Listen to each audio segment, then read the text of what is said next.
안녕하세요. 책 읽는 뮤즈입니다. 오늘 소개할 책은 마음 홈트. 오늘은 나에게 좋은 일을 할 거야. 스페인 20만 부 판매, 최고의 심리, 건강, 베스트셀러. 뇌, 마음, 몸의 관계를 알고 기꺼이 행복을 맞이하는 법. 출판사 레드스톤. 행복이란 과거의 상처를 극복하고 미래를 기대하며 현재를 건강한 방식으로 사는 것이다. 우리가 겪는 수많은 장애는 현재를 관리할 수 없어서 생긴다. 행복은 우리에게 일어나는 것이 아니라 우리에게 일어나는 일을 해석하는 방법에 있다. 지은이 마리안 노아스 에스타페, 스페인의 유명한 우울증 전문 정신과 의사, 스페인 나바라 대학교 의학과를 졸업했다. 마드리드에 있는 스페인 정신의학 연구소에서 불안과 우울증, 인격장애, 행동장애 및 가족치료에 중점을 두고 일하고 있다. 2007년부터 우울증과 신체질환, 스트레스와 행복에 관해 강의해왔다. 멕시코 IPAD 경영대학원 개공 교수이고 세계 여러 곳에서 협력 프로젝트에 참여하고 있다. 최근에는 감정과 동기부여, 행복에 관한 프로젝트를 일루시오를 시작했다.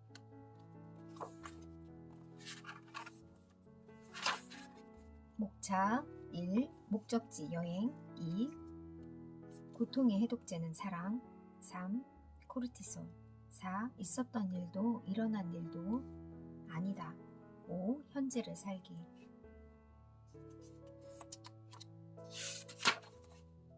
6. 감정과 그것이 건강에 끼치는 영향 7. 코르티솔 증가 요인과 태도 8. 코르티솔 수치를 낮추는 방법 9. 당신의 최고 버전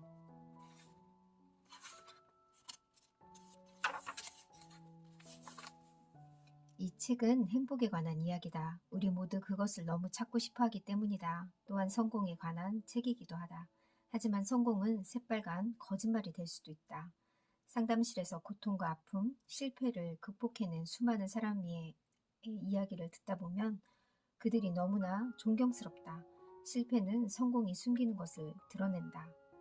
내 인생의 스승이신 아버지께서 하신 말씀이기도 하다. 오늘날 신경과학, 특히 신경생물학과 우리가 무의식이라고 부르는 영역은 우리 행동에 관한 많은 부분을 설명해준다. 이 책에서 나는 정신과 마음, 육체의 문제뿐만 아니라 특히 우리 삶의 유익하고 건강한 측면을 설명하고자 한다. 독자들이 더 건강한 몸과 영혼을 갖는데 도움을 주기 위해서다. 이제 우리 자신을 이해하고 재창조하는 흥미진진한 여행을 시작해보자. 뇌를 이해하고 감정을 관리하면 우리는 더 나은 삶을 누릴 수 있다. 목적지 행복. 행복은 정의되는 게 아니라 경험되는 것이다. 행복은 우리의 삶과 존재에 부여하는 의미와 밀접한 관련이 있다. 클릭 한 번으로 모든 것을 얻을 수 있는 곳에서 파는 가벼운 행복을 조심하라.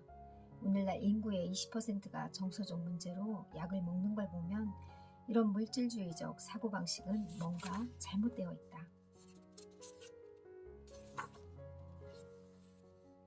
자존감과 행복은 서로 밀접한 관련이 있다. 행복과 고통, 행복은 잃어버리고 나서야 그것이 무엇인지를 알 수 있다고들 한다. 회복력이란 개념은 프랑스 정신과 의사인 보리스 슈를리크에 의해 널리 퍼졌다. 그는 우크라이나 출신 유대인 이민자의 아들로 1937년 보르드에서 태어났다. 나치 점령 후 겨우 5살이었던 그는 부모님과 함께 체포되어 절멸 수용소로 보내졌다. 하지만 그는 그곳에서 탈출해서 여러 곳을 전전하며 숨어 지냈다. 전쟁이 끝난 후 다시 만난 가족들은 그에게 의학을 공부해서 정신과 의사가 되도록 격려했다. 회복력이란 어떤 자극으로 생긴 혼란 상태가 멈췄을 때 물질, 방법 또는 체계가 원래 상태로 돌아가는 능력이다. 슈를리크는 그 의미를 인간이 삶의 상처를 남기지 않고 트라우마를 극복하는 능력, 즉 행복할 수 있는 능력으로 확장했다.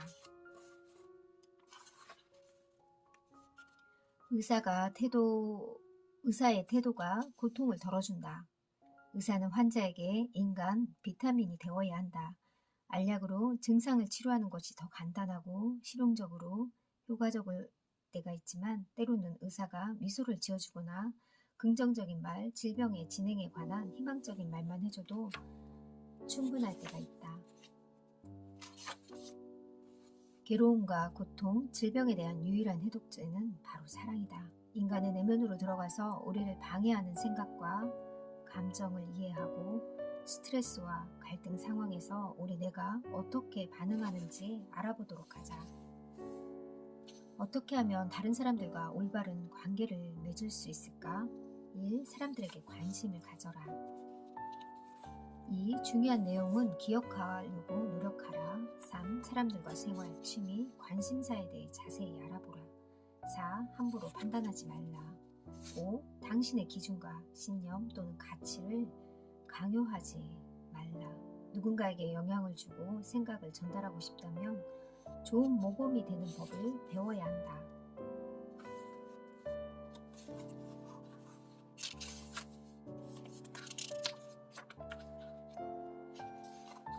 삶의 목적, 목표, 의미를 찾는 사람들은 더 많은 이유로 행복하다.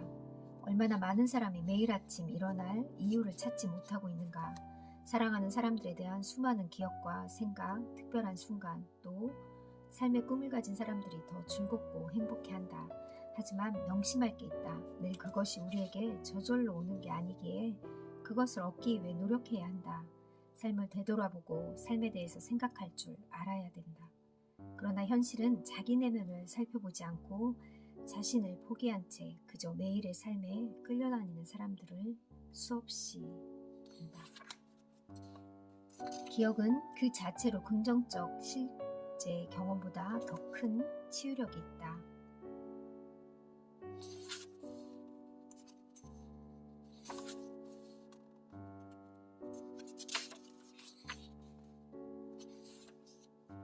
뇌는 우리의 내적 균형에 깊은 영향을 미친다. 우리가 걱정스러운 생각을 하면 실제로 걱정스러운 상황이 벌어졌을 때와 비슷한 충격을 받게 된다. 또 지치게 하는 일을 상상할 때마다 몸에서는 똑같은 경보 시스템이 활성화되고 그 위협에 대응하는 데 필요한 코르티솔이 나온다. 계속 걱정하면 어떻게 될까? 실제 또는 상상으로 걱정하거나 오래 위험을 느끼면 코르티솔 권장 수치보다 최대 50% 증가할 수 있다. 이것은 스트레스를 이해하는 데 중요한 자료이다. 우리 몸은 실제 위험이나 위협을 만났을 때만 작동되는 게 아니다. 직장이나 재산을 잃을 수도 있다는 걱정이나 우리의 명성, 우정, 사회적 지위가 이태로울 수 있다는 가능성을 생각만 해도 활성화된다. 생각만 해도 활성화가 된다니 이런 미리 걱정하는 습관도 건강을 위해서 하면 안 될 것 같습니다. 따라서 지속적인 스트레스를 받는 사람은 주로 두 가지의 문제를 겪는다. 첫째, 신체 성장과 건강한 재생이 중단되고 둘째, 면역계가 억제된다. 독성 코르티솔로 인한 증상들, 현대인의 삶은 이전보다 더 많은 염증을 유발한다. 만성 스트레스는 코르티솔과 맞서는 면역세포의 민감성을 떨어뜨린다. 코르티솔 면역계의 변화는 유전자에게까지 일어난다. 우리는 독성 코르티솔이 가장 깊은 수준으로 변화를 일으킨다는 것을 알고 처음 골수에서 생성되는 새로운 세포들은 처음에 코르티솔에 민감하지 않다. 하지만 독성 코르티솔이 일으킨 변화는 오늘날 많이 퍼져 있는 질병과 장애의 원인이 될 수 있다. 신체 증상, 몇 가지 증상을 본다면 탈모와 눈떨림, 손과 발의 과도한 발한, 피부 건조, 목에 뭔가 걸린 듯한 느낌, 가슴 답답함, 질식, 빈맥, 감각 이상, 사지마비, 이장 문제, 과민성 증후군, 근육통, 갑상선 문제, 편두통, 턱, 관절염, 섬유, 근육통 등 있다. 왜 모든 곳이 아플까? 행동 증상, 코르티솔 수치가 높으면 스스로 고립되기 때문에 친구나 가족을 보고 싶어 하지 않는다. 대화를 하는데 어려움이 있고 일상적인 활동을 피하게 된다. 사교 행사에서 무표정하게 있고 다른 사람들에게 마음을 열 생각도 없다. 이 스트레스는 나쁘지 않고 독성도 없으며 오히려 정반대이다. 이것은 실제 또는 상상의 이역 앞에서 신체가 활성화되고 자연스러운 반응이다. 정작 해로운 일은 위험이 사라지거나 근거가 없어졌는데도 몸과 마음이 계속 위험이나 두려움을 느낄 때 발생한다. 뇌와 몸은 실제와 상상을 구분하지 못한다. 스트레스를 받는 뇌는 해로운 생각으로 가득 찬 삶의 결과이다. 두뇌는 몸에 대해 특별한 통제력과 영향력을 가진다. 신체적 행복감을 느낀다. 뭔가 시험 회의, 직장 해고, 돈 부족에 놀라면 자동으로 스트레스 호르몬이 나온다. 음식과 염증, 코르티솔, 소화기관은 염증에서 어떤 역할을 할까? 세균총은 장 두가성 조절과 우울증의 염증 성분에서 핵심적인 역할을 한다. 우울증을 뇌 염증성 질환으로 볼 수 있을까? 지금까지 읽고 이해한 내용을 바탕으로 우리는 염증, 특히 만성염증과 질병 사이에 중요한 연관성이 있음을 알았다. 하지만 우울증은 어떨까? 우울증 발생과 과정에서 염증은 무슨 역할을 할까? 최근 연구에 따르면 따돌림과 부모와 분리, 신체적 또는 심리적 학대와 같은 어린 시절의 스트레스가 아동에게 염증을 일으켜서 기분장애 유발하기가 쉽고 훨씬 더 취약하게 만들며 성인기에 우울증을 유발할 수 있다. 오늘날 이것은 혈액으로 측정할 수 있다. 우울증 진단과 치료의 주요 문제로 하나는 이 문제를 해결할 수 있게 도와줄 지표들이 부족하다는 사실이다. 이와 관련해서 신뢰할 만한 매개 변수 중 하나가 혈액 내 혈액 내 C 반응성 단백 CRP이다. 혈액 내 C 반응성 단백질의 증가는 에너지 부족과 수면 장애 및 식욕과 관련이 있다. 만성적인 저등급 염증은 우울증과 정신질환 발생 가능성에 중요한 역할을 한다. 기존의 항우울제에 반응하지 않는 환자의 3분의 1이 염증에 관한 명확한 증거를 보여준다. 요약하자면 우울증은 명역계 활성화와 연관된 만성적인 저등급 염증과 관련이 있고 염증성 질환, 심혈관 질환, 암에서 자주 발생한다. 일부 면역 조절제 투여 시 우울증 증상이 나타난다. 당뇨병 환자는 우울증 위험이 2배이다. 스트레스와 흡연, 소화기 장애 및 비타민 D 수치는 염증 반응을 동반한다. 염증은 우울증 발생을 촉진할 뿐만 아니라 그 대응인 완화의 핵심 요소이다. 비타민 D의 낮은 수치가 염증을 동반한다고 합니다. 염증은 우울증에서 필수 과정이다. 염증은 함께 나타나는 증상과 기질성 장애의 연관성을 찾고 이해하는 게 핵심이다. 우리가 아플 때는 뭔가 제대로 작동하지 않고 있음을 몸에서 경고하는 물질 사이토카인이 생성된다. 우울증 상태에서는 사이토카인 수치가 심하게 높아진다.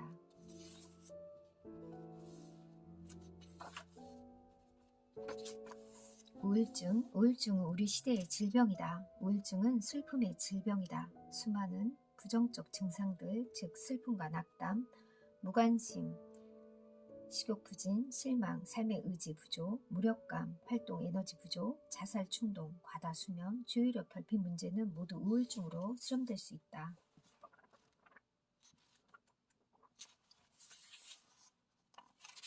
마음껏 울기에 좋은 점. 2014년 일본에서 루이카스라는 치료법이 시작되었다. 이것은 울음을 기반으로 한 집단요법으로 사람들에게 혼자 우는 것을 피하라고 권한다. 혼자서 우는 것은 울면서 계속 혼자 있으려고 하는 우울 상태와 비슷하기 때문이다. 2013년 처음 루이카스를 만든 사람은 일본인 어부 테라이 히로키였다. 그 치료법은 우선 약 20에서 30명의 사람과 함께 방에 모이고 이들이 울기 시작할 때 매우 감성적인 비디오 광고, 단편 영화가 상영된다. 소요 시간은 약 40분 정도이다. 그 과정을 거치고 나면 사람들의 마음이 후련하고 개운해지며 확실히 기분이 좋아진다.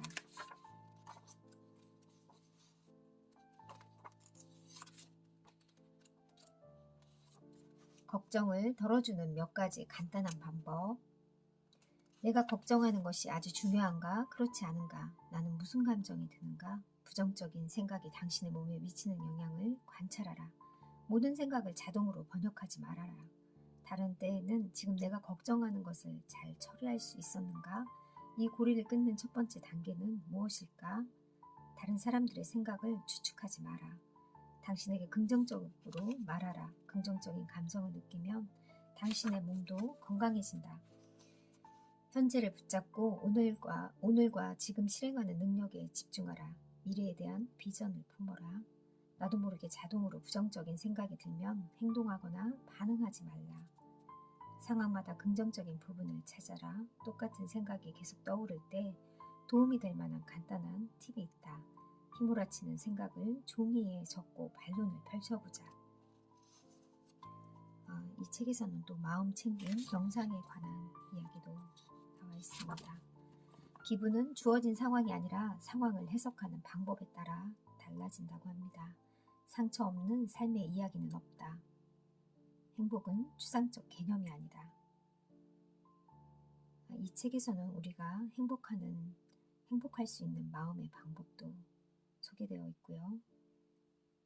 우리가 이용할 수 있는 가장 강력한 치료제는 건전하고 적절한 태도를 기르는 방법이고요. 상처에 대한 태도, 그런 중요성도 이 책에서는 자세히 소개되어 나와 있습니다. 기분은 늘 왔다 갔다 하루에도 몇 번씩 그러는데 정말 이 기분을 잘 조절하는 것도 그 사람의 능력이지 않을까 하는 생각도 해보는데요. 저의 기분을 늘 좋게 하고 싶다는 생각이 들고 주변 환경이나 사람들에 의해서 제 기분이 왔다 갔다 하기도 하는데 그런 내면의 힘을 많이 키워야 되겠다는 생각이 들었습니다. 감사합니다.